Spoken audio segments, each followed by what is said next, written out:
I guess everyone knows him, so I don't need to introduce too much. So he's an expert in star formation as well as radio astronomy, radio application, and a lot of results from ALMA. And shows, he also received several research awards.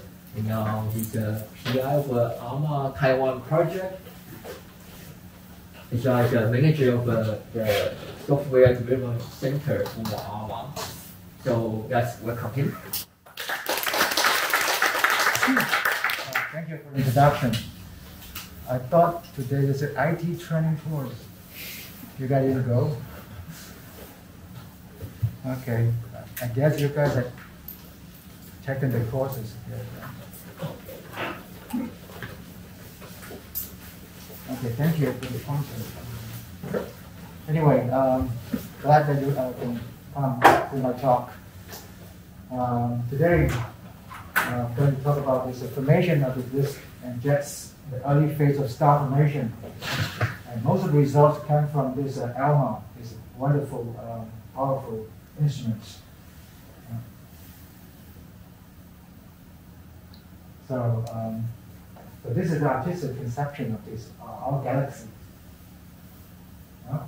So there's a planet hunting by Kepler, looking at these small regions around the sun, and we found a lot of planets.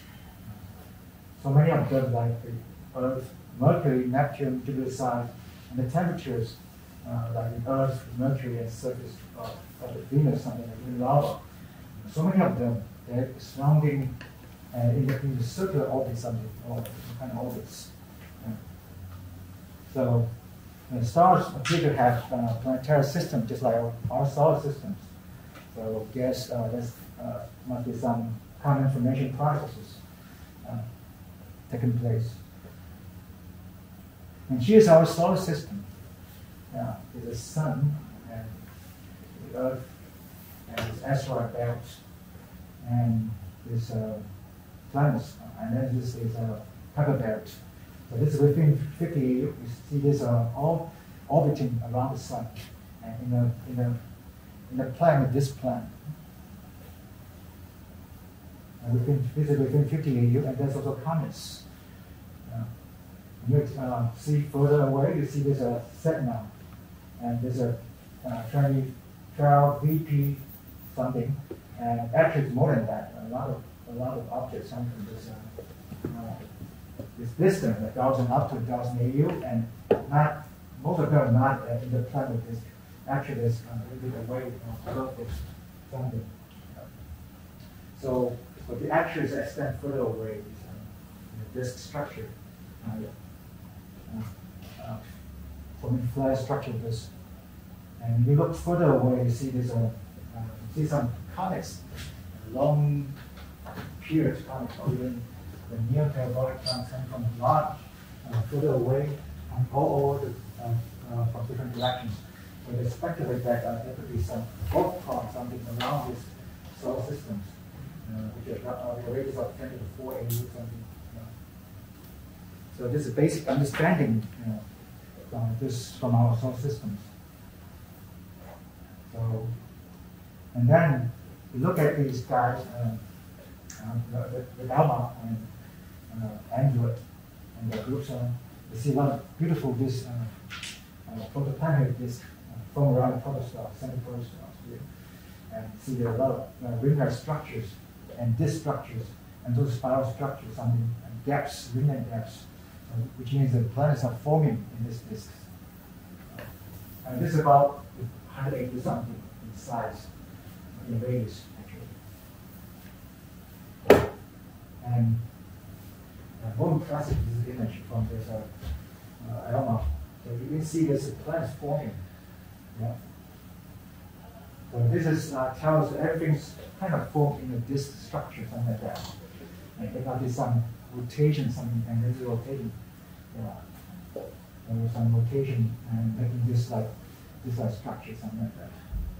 So how about in the early phase?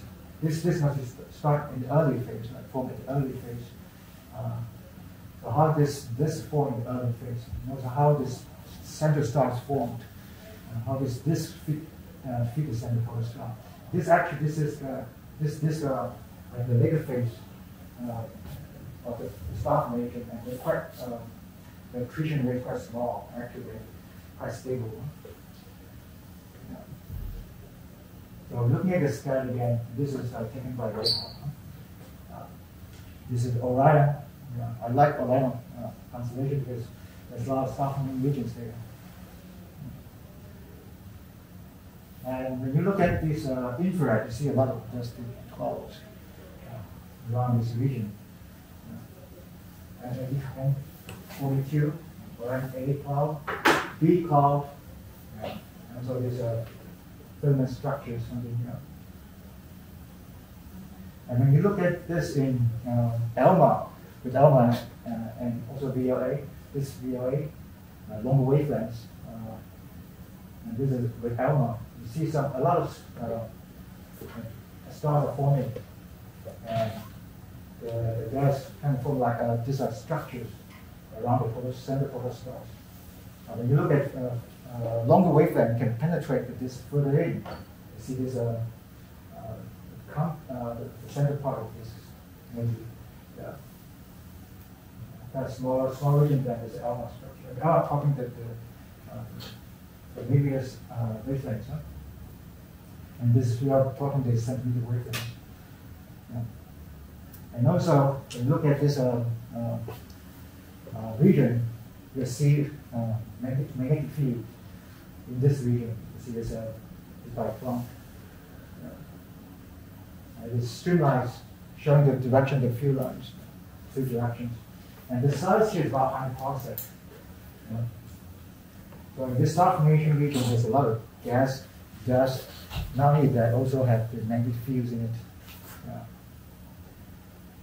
Okay, so we can look at small region, like a few parsec region there.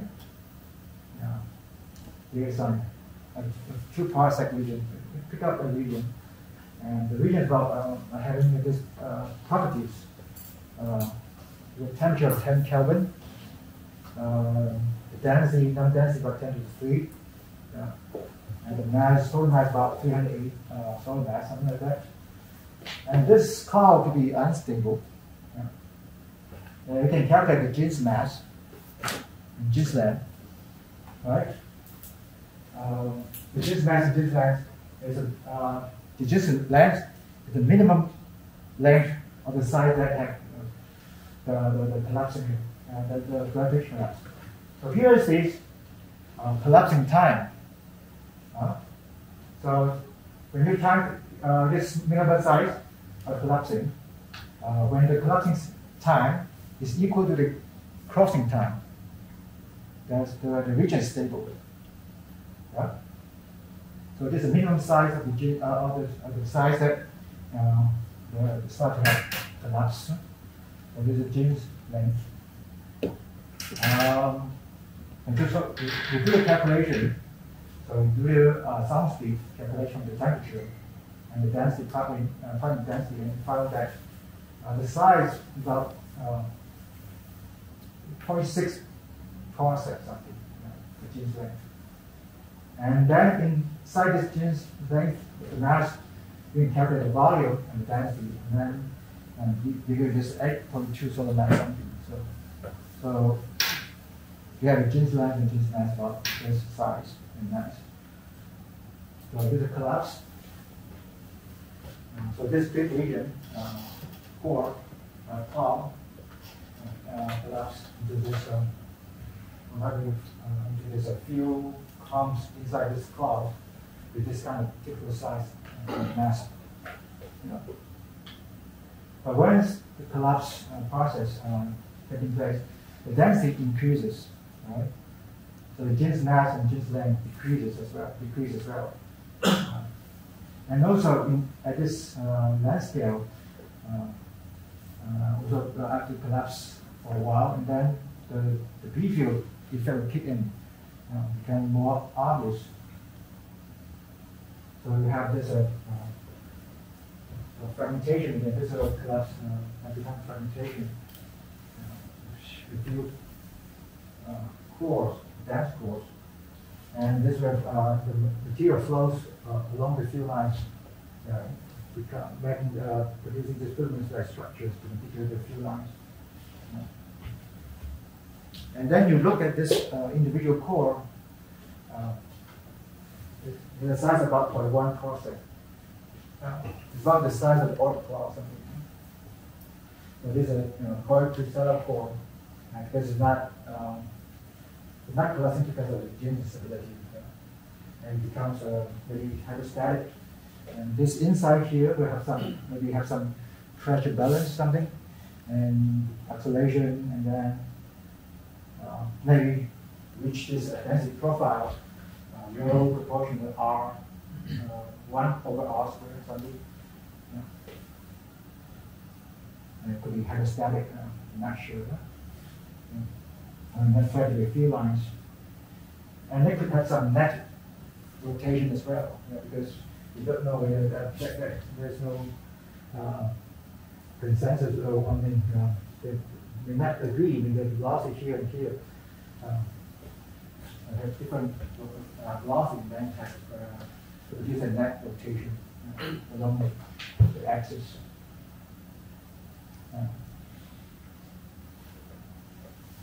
So this is formation process of sunlight stars. Okay, here's the same figure. And then the next step is to know the free fall time. You can calculate free fall time. And free fall time depends on the inverse proportional density. So the higher density of free fall time, the shorter the free fall time. So the inner part will collapse earlier than the outer part. Yeah. And we have this inside-out collapse. Yeah. This is kind of different kind of collapse than before, than pure side. Okay. Pure side because of gene stability, and this is different. Okay.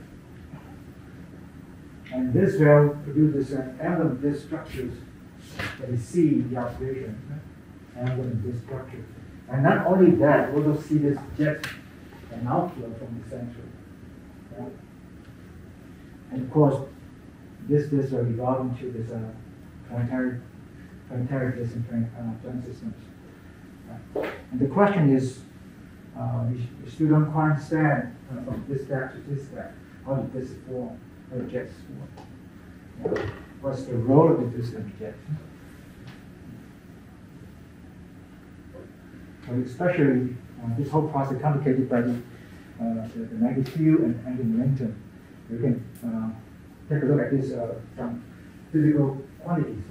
Like the crystal cores will be collapsing the size of a radius of 10 to 4 AU, and rotation velocity is quite small, per 1 coulomb per second. B field maybe per 2 milligauss. So we can carry the angular momentum to 10 to 3 AU coulomb per second, and the flux is about 10 to 6 times 10 to 4 Gauss AU squared. In the start to be born, the size about 0.1 AU. Rotation velocity of 10 to the half second, and if you about 1 Gauss, and then you can calculate that. You can see this resulting increment is much more than this, and this much more than that. So this is the long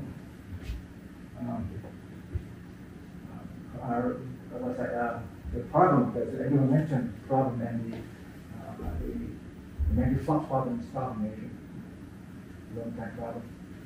Okay, so and this where this angular momentum and magnetic flux go, they stay in the core and the envelope. I'm going to distant outflow. How magnetic field and angular momentum affect the star formation process. Now here's some simulations. Inside out collapse of the magnetized and rotating crystal core. So suppose we have a core here, which assume a very simple main element. They did that simulations, and we got this ideal energy approach, and field frozen into the material. And suppose we have this B field direction and rotation, and this evolution is so similar. So after a while, and this will form this kind of structure. Material flows in, and then along the field lines, and then toward the center from this kind of structure. And so we call this envelope, info envelope, this info radius. Info radius. So within this radius, material is falling in. And the hourglass B field morphology is hourglass. You can see pitch field morphology. And you can also, this is called shooter disk, flattened envelope. It's not a rotating subfluid disk. But here, the motion here is mostly dominated by the info motion. So you can follow the evolution in this corner and take a look at that. So this is this core giant. And you can follow the evolution and see whether there's a distant before the center. Unfortunately, in this setup, IUNHD, we frozen in. And you see this material, you see some outer material carry away the momentum out to the outer larger distance. And because of the inner part try to spin fast because of conservation and momentum, the material falls in and rotates faster and faster. But the material is spread with the B field. The B field tries to slow it down. And also the B field line attached to the larger distance is slower angular momentum, smaller momentum. Right? So in that case, for this with the outflow, okay, away the momentum away to the outer region. Chin-Fei? Yes? Sorry for a very, very basic question. So what does inside out collapse mean? Which kind of kinematics do you call inside out? The inner part collapsed fast earlier than the outer part. Okay. Inside out. Sorry. Okay, so the magnitude can remove angular momentum from the info material at the center. So efficient that it can also prevent rotating disk from forming inside the shooter disk. So this how do you call it? This is the famous or what is called magnetic braking catastrophe, a well-known catastrophe, preventing the disk from forming. So then rotating the accretion disk be formed against this catastrophe. So the non-ideal MST effects are needed, like the ohmic dissipation, and field not frozen in, and bipolar diffusion, and maybe these B field axis is around the J axis, the rotation axis, because in this simulation, you should make the J axis and B field axis are aligned, so that the magnetic braking capacity is very efficient. So now this is the background of this studies. And here we go to the observations. So this is the HA211 star forming regions. The approaches are 1,000 light year away. And here's this HA211, very young source. It's ammonia core, and this is jet, the H2 jet, and the outflow, and this is ammonia core. And it's very young. 20,000 years. And the mass is very small, 3.6 solar massive. And the central star, very light, about less than 0.08 solar mass.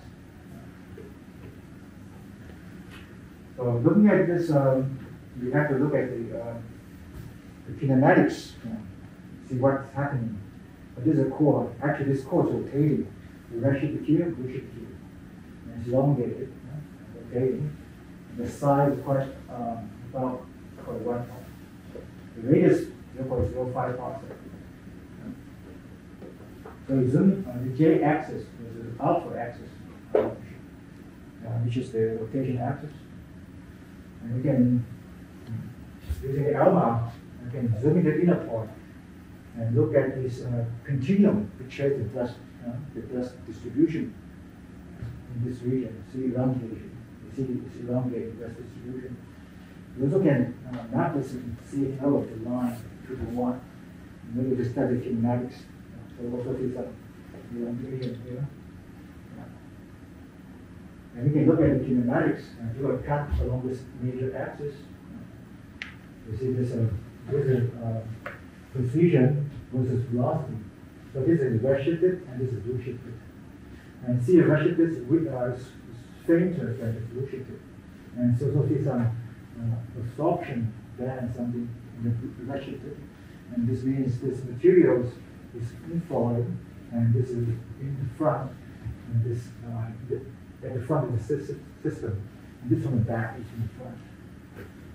So this material is actually inflowing and rotating for the center. And then we can zoom into the inner part here. Yeah, the inner part, see this like structure. And then we can look at the kinematics in different, in SO lines. You can see some rotation. There's a red shifted and blue shifted. The north side, red shifted, blue shifted. Yeah, so we see this kinematics from the larger part to the inner part. So we can try to model this together. Yeah. We can assume a single particle motion conserving the angular momentum and the total energy. Here's a, for the rotation, they'll follow this line. The angular momentum should be constant, and then the inflow velocity should be conserve the total energy, the protection energy, the rotation energy. So again, try to fit this, and then he has only two parameters. One is the angular momentum, and the other one is the mass of the center region. So we can try to fit this all together. Yeah. And I think we can, this pink magenta lines are from this model. You can see this match the observation pretty well. And here's the centrifugal radius, whereas the inflow velocity is equal to the rotation velocity. And that's the half of that is the centrifugal value, which means the inflow velocity becomes zero at that point. So at that point, maybe something happening there. So the inflow velocity becomes zero, goes to zero, and that's the way that this starts form.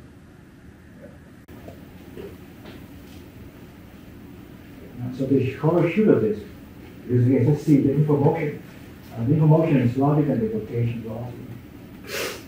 And here there's this, and the mass about your XL mass. So this model is kind of observation, but 1/3 of the angular momentum of shoot of this needs to be removed for look at this. Yeah. So from here, there's still some angular momentum lost from here to here. 1/3 of that is lost. Yeah. In this model. But not yet clear what mechanism can do it.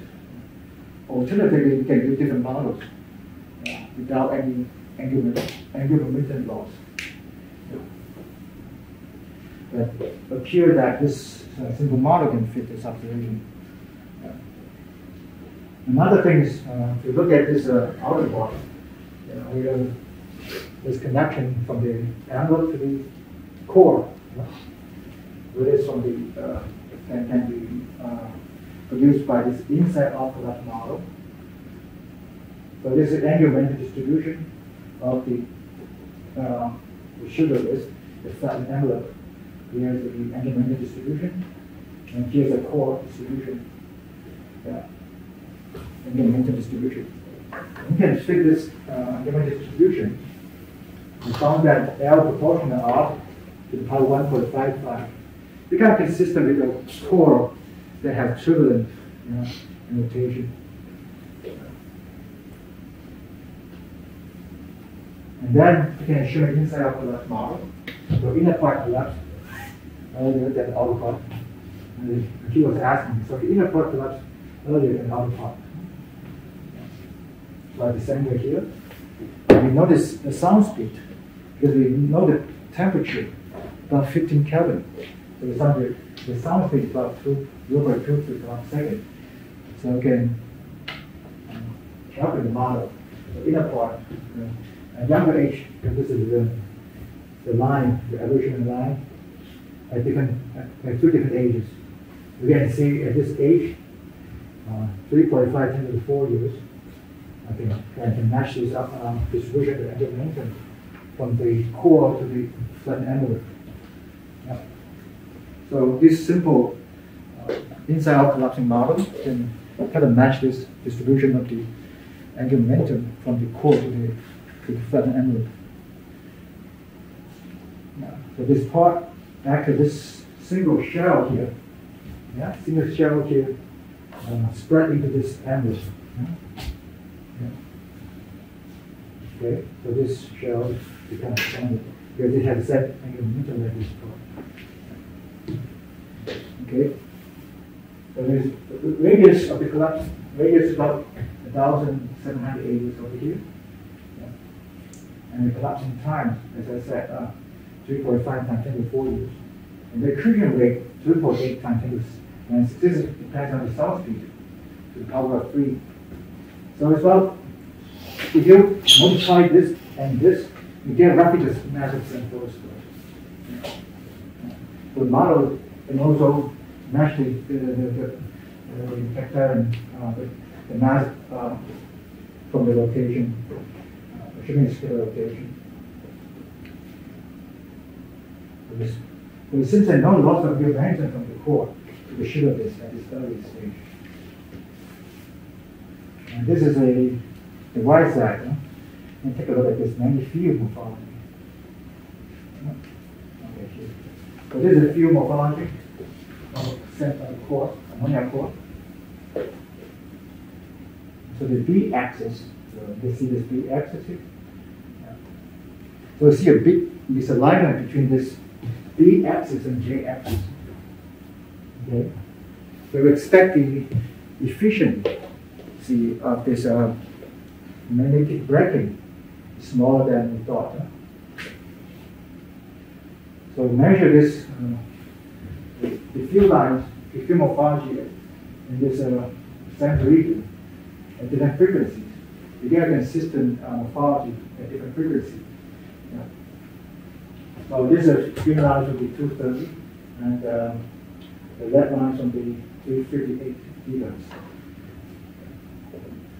And then you can see this pinch field morphology. Even though it's not complete, the reason it's not complete because it's actually asymmetric about this plane. And this is because there's a rotated toroidal field. There's a toroidal field here, so directed symmetry. And this is this structure, and zoom in to see this. So here you see some misalignment between the core here and the front envelope ended disk. You see this changing. Changing. Just like that. Eventually become perpendicular to this, to the jet axis. So a few guided information from the sugar disk. And also sugar has a pinch field morphology, and also this toroidal field. And we can calculate flux. About 245 Gauss A squared within my area.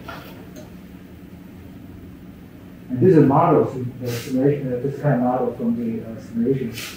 And so we're using that core, which is spherical. And then you go to the field lines, the B field here, and then the J, the rotation axis. So and then you see this changing. See this changing as well, just like what we observed here. Eventually, this will be perpendicular to the jet axis, and the other part will be more perpendicular to the B field axis.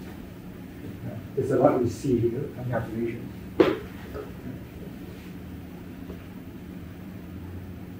Okay. So if magnetic field is conserved, so I expected in this region, we expect 450 Gauss AU squared. But we only see this 254, 45, sorry. So only maybe half of that is lost in this process. And maybe Chin-Fei have some, Chin-Fei just submitted papers reported some antipolar diffusion. Maybe that could be could explain this why it's half of it lost. And the rest, still, the number here is very still large. So need to be solved further in the disk scale. So another thing is the jet. Huh? Let's look at the jet. There's two jet and outflow in this H2O1. So look at the SI jet. The H2 is in the infrared. So it suffers from dust extinction.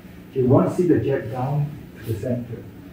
But in radio, you can see the jet all the way down to the center. In SIO, in this in radio regime, with ALMA. I can zoom into inner part, and we can measure the line polarization. This SIO line polarization, and this is this. You can see there's line segments. The line polarization.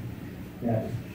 There's a lot of detection here, but not much here because here is stronger, brighter. Right? The emission here is brighter. About 5 to 7 signals detection. That should be real. So you see the segments all parallel to the jet axis. So it could mean the B field could be toroidal or toroidal. Yeah. So, but we don't know for sure. It could be toroidal, but we would like it to be helical if possible. And type 1 helical. Type 1 becomes looks like a toroidal. So we need additional transition to resolve these ambiguities. There's this effect called chloride colorless effect. So measure the B field and the flux. The B field is about 15 megauss. The size of the jet is about 20 AU. So this is a flux about 19 AU. So it's quite small. So the jet can not like 200 gauss AU. So only remove part of the problem. So maybe other problem has to be solved at the outer part of this.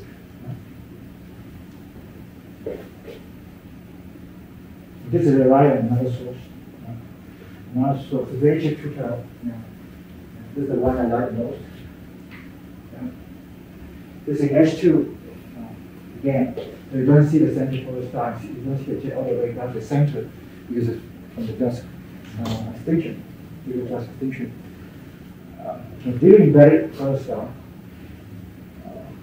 And again, it's ammonia core. The age about 2 to 3 times that the purest one. The mass about also 2 to 3 times the purest one. So this is H2 again, H2 jets. Then what you would see with ALMA, if you look at SIO line and CO line, you see the jet all the way down to the center. The source here. The green is CO, SIO is in red color. And you see the ammonia core here. And this is dust emission, this is with ALMA. So you see the flattened structure, maybe the sugar disk. And you zoom in the inner part, you see this electron disk. This is almost electron. And see this dark band. This size here is about Neptune radius. So center polar star here. And see a dark line here and bright features here.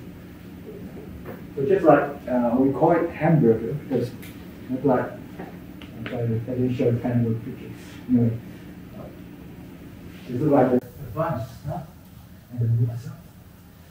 Sounds like advanced, so it looks like a hamburger, so we call it hamburger structure. This is very high resolution, the highest I can get at this band. So this is actually a accretion disk. So this is temperature profile or surface temperature of the disk. So here is brighter, the surface is brighter than the midplane. So when you do this ready transfer, you can just see this kind of structure. And this structure can produce the major features is bright lines at the top and bottom. The bottom is brighter than the bottom. The top is brighter than the bottom. And dark line across the midline. Is the dark line optically thick or something? This dark line is actually thick. Okay. Yeah, it's very optimistic actually. So that's why it's cooler. It's because actually topping the outer part of the disk. So this from the surface of the disk, and this from the outer part of the disk. Like 40 or something.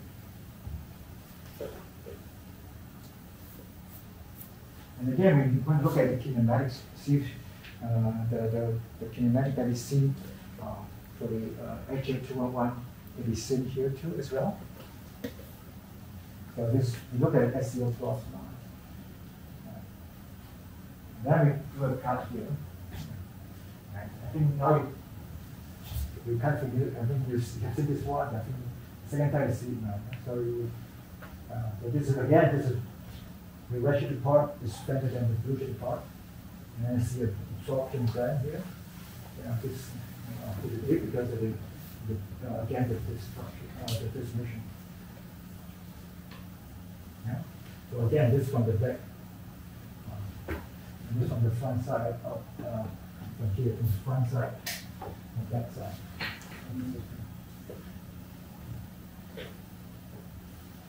And again, you can see this here too. And this is SO. And interestingly, you can see this linear loss structure. This is from a ring. And this is from H, the ring of the H, the outer edge of the disk. This is ammonia, this is methanol. So this is methanol, and this faint contours is in SO. So again, we use the same model, mass as an momentum. You can match this, the kinematics envelope at this at the same time. So I think that model, it looks pretty good to me. But then you can explain why there's intermittent loss at this stage. Why is intermittent loss? One to the depth. Otherwise, you need another model that can simulate the momentum. And so you need to explain why the information becomes zero at that position. Anyway, okay. There's another thing. So talking about the angular momentum. So we see, is there any role of this jet? Can jet do anything about this angular momentum problem? This is accretion disk, and this is jet. So we can, that's our line. So we can measure the velocity of the jet across the jet axis. So we see the blue shaded, and that should be on the other side of the jet axis. And this rotation sense, the sense is rotating this. So this is rotation, spinning, the jet is spinning. So this is good. So the jet actually has rows, important row, to carry away the angular momentum.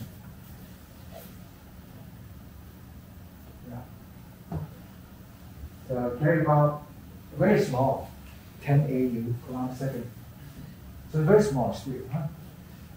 The launching rate is, which means the launching rate of this jet will be very small, less than 0.45 AU, just like a simple action model. Action model is from the inner part of the disk, the innermost part of the disk, only at that single point, the X one. So there's still a lot of problems we need to solve because you don't carry a small amount of momentum. How about the other amount of the remaining momentum? There's a lot of them still. Before going there, let's look at more detail about the jets. So now we know jet is magnetized. Now we know the jet is rotating. And now what else can do? Can see. So the jet, we look at the jet, and also make a cut. This time I'm going to cut along this jet axis. You see this this rotation, this velocity with kind of velocity quick. You see this the velocity with increasing toward the base of the jet.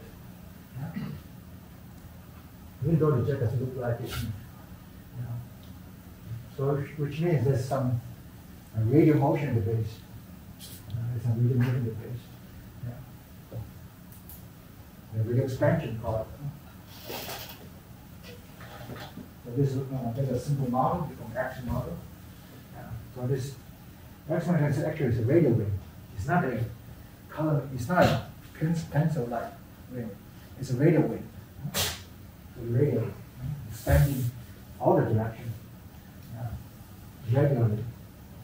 Okay, but the inner part is covered by the B field and from a very dense central core of the wing appears as a jet. So this is only a very dense core of the wing. So what you see here actually is a very dense core of the upstream. But there's also some tenuous wing material around the jet. So this radial motion, you see a radial motion slightly, not that much. So the jet is expanding at base and then collimated to the jet. And that's very, you have some B field which collimated the jet. So this is some model, some cartoon. So at the base of the jet, you have a rotating disk, so the B field. Yeah. So the fuel line has to be inclined to be this by this 30 degree, otherwise the material cannot be flung up along the fuel line. That's why you rotating this way, the material will not go up, right? But you tilt it by angle, you flip it, rotate, it will go away along the fuel line. So you have some inclination angle, so which means the material has to go radially at the beginning. Yeah, radial at the beginning. Go up radial at the beginning and then rotate it.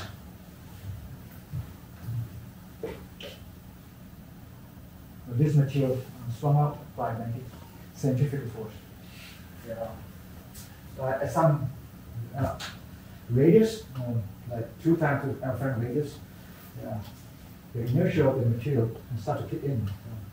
So the bend, the material cannot bend the fuel.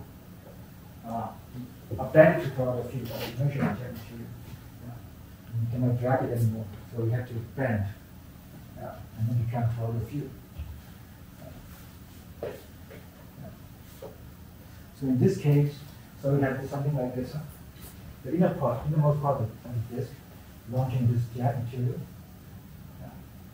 and then vertical field. And this field has the current is going that way, so we can use this right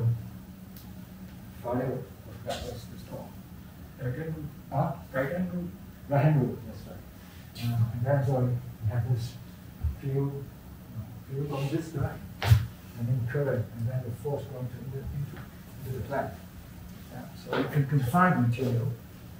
So the toroidal field launch the jet, and the toroidal field collimated jet. Okay.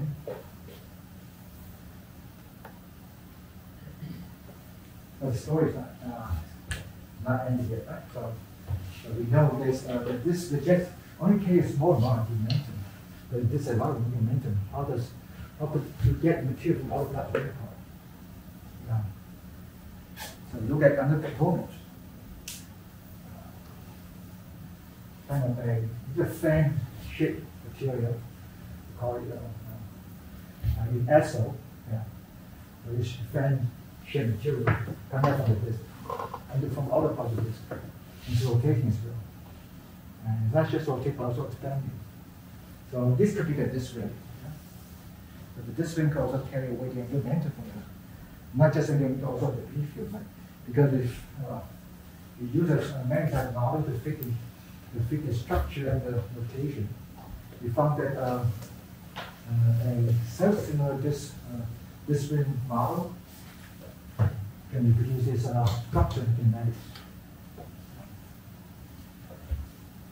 Okay. So there could be some, but there's some conflict because this material is not sure, totally sure, is from this surface. It could be somewhere from the outer part. But you have to be careful.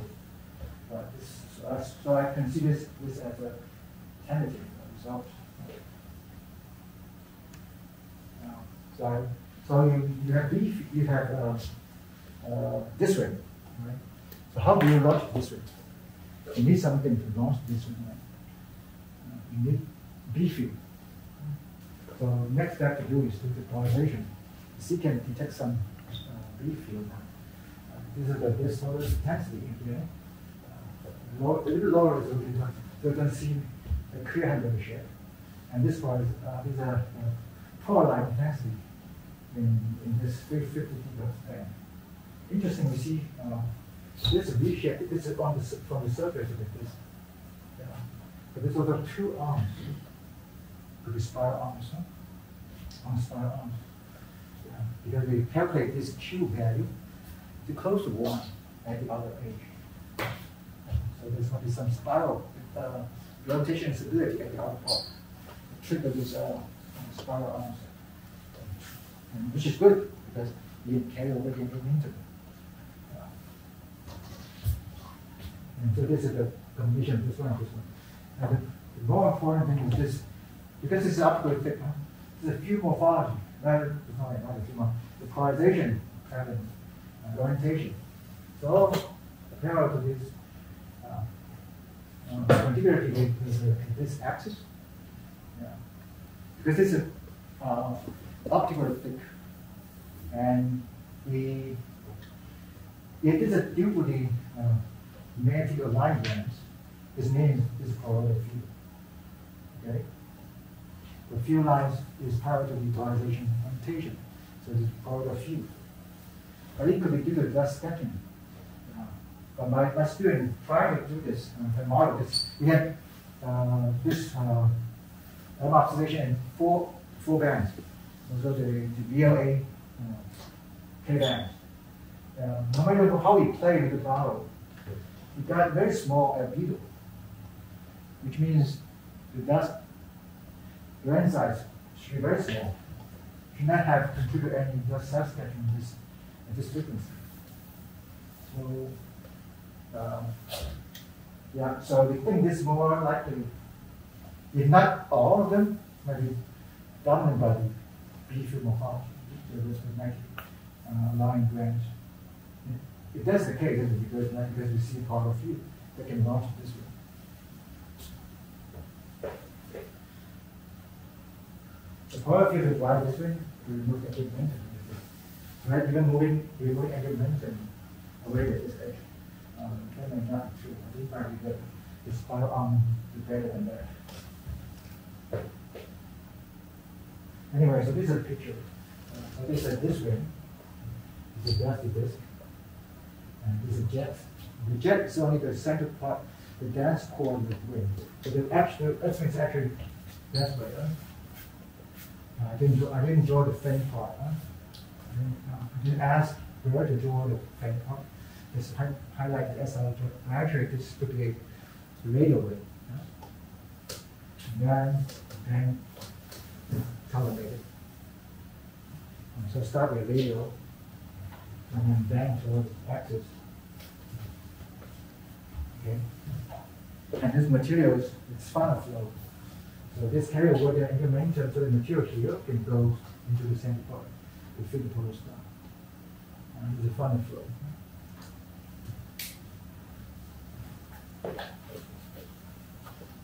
Another object. What time? What time is that? 10 minutes? Okay, fine. 5 minutes, okay. Okay, one more object. Also in the right hand. Okay. Like right hand. There's another object. Let's check one. It's really older. Like a few times, 10 times older than the previous one. This is B field, and this is the core. The cloud core. The dense core. This is the jet axis and the Q1. Okay. So this jet, a few morphology like that. So we can see this, unlike the first one, the jet axis is not the B field axis. So expecting a significant magnetic braking, right? So look at the gas envelope in this region in CSO. So blue shifted and red shifted on the other side. So rotating and inflow because it's overlapping. So it's not just rotating, also inflowing too. The real part is see this separate red and blue shifted. So there's a disc and around the center part. So the disc rests a form in the inner part. The mass can use this mechanical orientation, and divide the mass and the edge. And here we measure the angular momentum. Here is a deposition offset, and this is an angular momentum, this is a specific momentum. You can see the large outer plot, the very about 2000, and then decrease rapidly to the center. So it's not concerning angular momentum. Kind of lost a lot of angular momentum during this process and going inward. There could be some loss of angular momentum. What my students looking for is outflow. They can tell whether you see some hint, but only one for one side, so we're not convinced yet.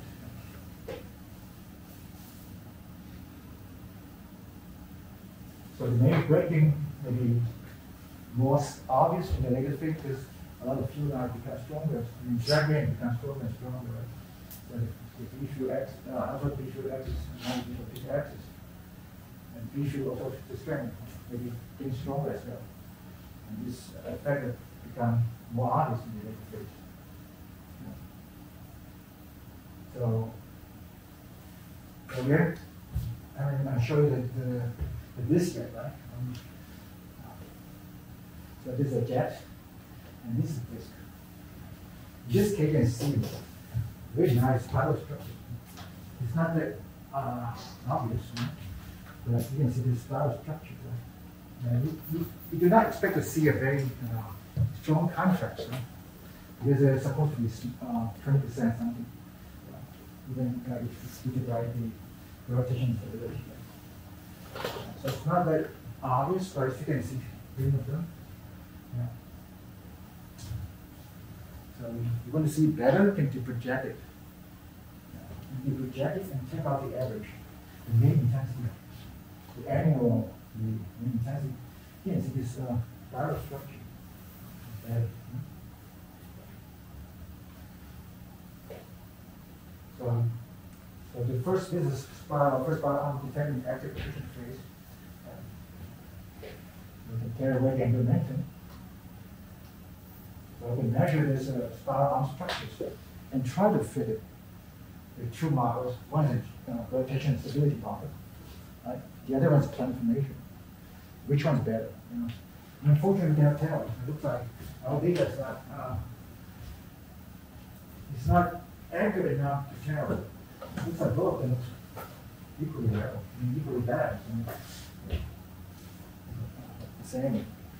So another thing we can do is calculate the Q value. It looks like the other parts, the Q value is about 1 to 2, so which is optimal for the rotation stability. And then in this case, this guy is actually 3D material. That's why he has a problem jet.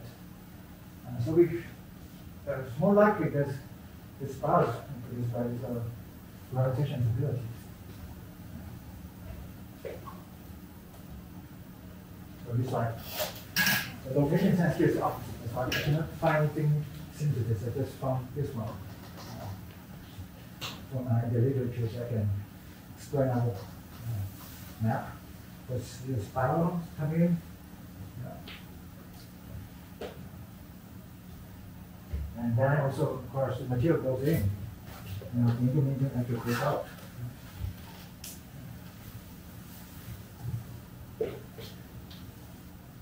And this is kind of repeated. It's not permanent.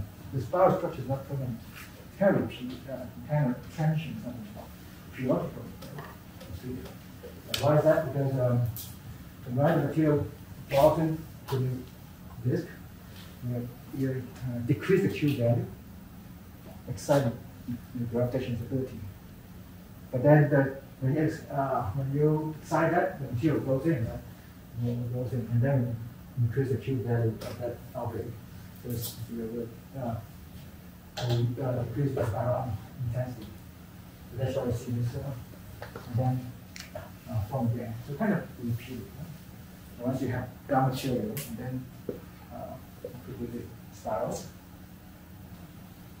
and then spiral will transfer the material goes inward, and increase the Q value there, and then the spiral. Okay, this kind of simulation.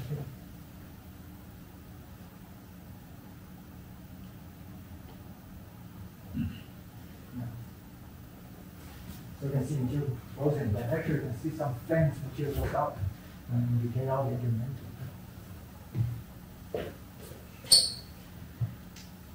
So you compare this small L's, small areas, so the gravitation is torque. It comes back to the outward, and material can accrete. So this is the summary of the few disks. So you see this actually 2-on-1 disk. It's not resolved. It's very small. Not yet. On new observation, we resolve it. And then this will be older. Still fat. You see this very fat structure. Right? When you go to the later phase, this kind of becomes thinner, thinner than the previous one. And so in the older phase, it becomes thinner. Right? This could be for few reasons. Right? You can think of the center of star is higher mass, larger mass, and so rotation a little more faster. And also there's a cooler. It is a cooler. So thinner. And there's a spiral. Spiral C here, spiral C here. I expect to see spiral here too, unless if you resolve it.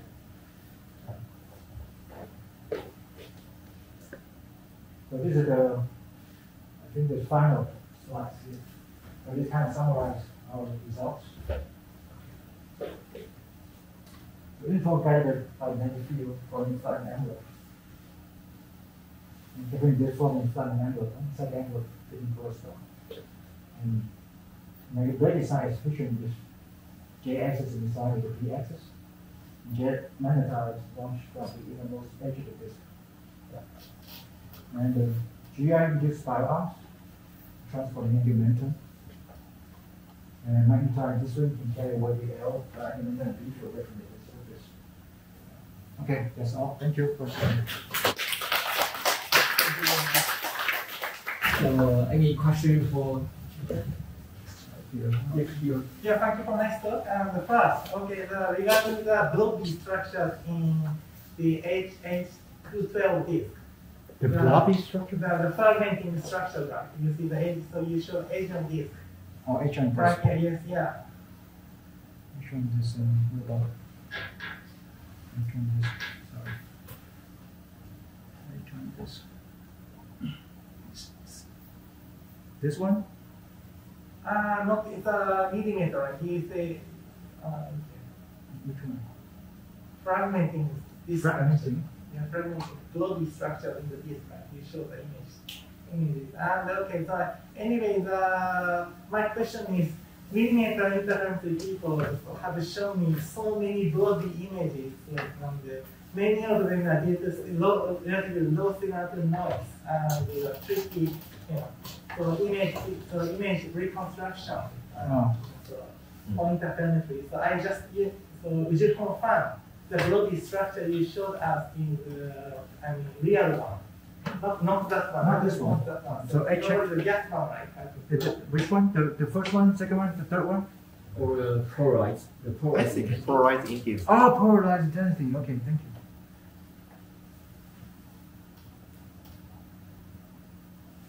Okay, that's This the one. polarizing intensity. The polarized intensity.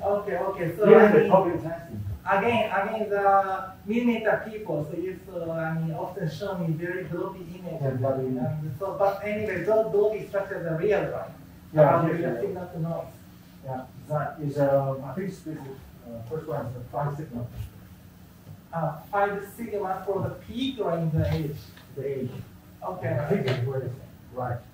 Okay, sounds good. And then the next question is, you say, so maybe gravitational fragmentation is happening. Gravitational fragmentation may be happening, right? Is that the point, right? Fragmentation is happening. Yeah, gravitational fragmentation. Did I say that? Gravitational fragmentation. I said, did I say that? No? Which one? Sorry, I got confused. Is it Gravitational fragmentation. fragmentation or instability? Yeah. Fragmentation. Not really? Because block beaming, so if the disk must be enough, so it can fragment, right? Because of strong gravitational instability. And I thought you are showing, so your point is you are showing that Spiral arms, right? Kind of not spiral. Okay. Not that one. Please go back. Go back. So that one is no, please. This one? Yeah, that's right. That's right. So please explain again the origin of those glossy structures. Okay. This is spiral. What? Spirals. Not fragments. Not spirals. Spirals. Okay. Hard to see anyway. Okay. Yeah, it's hard to see. That's why I say this is tentative. Yeah. This is edge on, so you won't be able to see clearly. And also this is called light intensity. You mentioned, so when you are showing that figure, so you mentioned the tumor Q. No? Tumor Q value? Yeah. Yeah, it's about 1 something. So how did you estimate that? How do I estimate the Yes, you might need this mass around surface density. Don't remember. You can measure the disk density, right? And also these center mass. Yeah, but dust, at least for the dust, disk is optically thick. This is optically thick. So that means you can just get the minimum mass. Okay. Yes, but we have 5 bands, and we have the band K at 9 centimeter, 9 millimeter. Sorry, 9 millimeter. So that means disk is optically thin at the longest wavelength. Yeah, and that wavelength is kind of close to optically thin. Okay. At the inner point, we have 5 bands. So for the longest band, you don't find the dark line. No, you don't see the dark line. Okay. Only band 7 and band 6. Okay. We have band 9, but band 9 is not resolved. Not resolved. Band 9 is not resolved, but then we have band 9, 7, 6, 3, and Q, band K. Band 1, 3, the short answer. Band 3 is shorter wavelength for the shorter wavelength. With ALMA. Longer. For ALMA. But band K is 9 millimeters, sorry. 9 millimeters from VLA observation. Okay. And for VLA, so you have enough angular resolution. Yeah, the highest resolution. You didn't find okay. Yeah, the highest resolution. Yeah. Only can see the center point. It's not fully resolved, but you can see some emission there. Okay, I have to go. Thank you. Thank you for your question. How do you know observationally whether the disk is an accretion disk? Is it only from the rotation? Yeah, rotation. And also the spiral arm? Mostly from rotation. Spiral arms, once we know the rotation supported disk, assume the rotation supported disk. From the model, right, you can show, right? I showed it in this model. Right? Where is it? Sorry, that's here. So we see this, kind of fit this rotation curve with the differentiation. So we assume it could be a disk, right? It could be a rotating supported disk. Like, and then we can observe it again, see whether we can see some fine structures, some polarization. So we see at different wavelength and see some. Also look at the dust polarization. If you see dust polarization, there's some peaks at the edge of the disk. Looks like spiral arms. Thanks for the nice talk. Huh? Thanks for the nice talk. Thank you. So in the last list that we were seeing, do we have a mass estimate for the fragments which would be causing the spirals? Do we have the mass? Yeah, do we have a mass estimate of the fragments? Like you said that in the last list, the spirals might be caused due to fragments, right? Okay, yeah, no, sorry. Yeah, I didn't say maybe my because of mask, so we didn't pronounce it correctly. I said gravitation instability, not gravitational fragmentation. Oh. Yeah. Okay, so it's just a 2 million stable list. Yeah, 2 million, yeah. The 2 million cube values is 2 million stability. Okay. Thank you for interesting talks. So I have a question about I couldn't miss your explanation, but you showed some nice alcohol-like structure in SO. Or SO something. for this object, right? Yeah, in this object, and show some velocity gradient from the. Oh yeah, this one. So I could miss your explanation, but is it rotation of the? Yeah, rotation. Yeah, this is blue shifted and red shifted. Okay, so I have 2 questions here. So one thing is, can you estimate how much angular momentum is ejected by this outflow from Yes, this? we did estimate. Looks like it's a simple model can explain this angular momentum you need to carry away to move the material inward. Yeah, I think we have 100%. Oh, I see. So like enough large angular momentum enough to cause accretion. The mass flux and the angular times the angular momentum is roughly the amount that you need to move the material inward. Okay, I see. And one more thing is, did you see some rotation feature also in jet or no? Yeah, rotation feature, and you're not clear for that. Right? This is going direction.